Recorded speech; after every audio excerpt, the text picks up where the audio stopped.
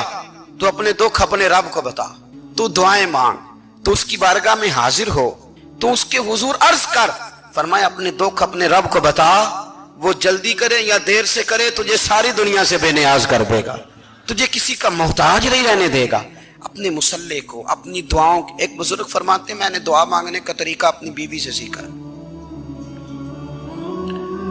دعا مانگنے کا طریقہ اپنی، سیکھنے والے تو اپنے بچوں سے بھی سیکھ لیتے ہیں، سیکھنے والے تو ہر ایک سے سیکھتے ہیں. وہ کہتے ہیں میں نے دعا مانگنے کا سلیقہ اپنی بیوی سے سیکھا ہے. حضرت وہ کس طرح؟ فرمانے لگے میری بیوی نے نا مجھے کوئی کام بتایا، کچھ پیسوں کی ضرورت کے لیے کہا، تو میں نے اسے کہا کہ بھئی ابھی میرے پاس نہیں ہے، کچھ دنوں میں آتے ہیں تو میں دے دوں گا. عورتوں کی عادت ہوتی ہے وہ بار بار یاد کراتی ہیں. 2-4 دنوں کے بعد پھر اس نے کہا حضرت وہ میں نے کہا تھا کچھ پیسے، میں نے اسے کہا کہ ابھی میرے پاس نہیں ہے، کچھ دنوں میں ملتے ہیں تو میں تمہیں دے دوں گا. اس نے کچھ دنوں کے بعد پھر کہا حضور وہ میں نے کچھ پیسے کہے تھے.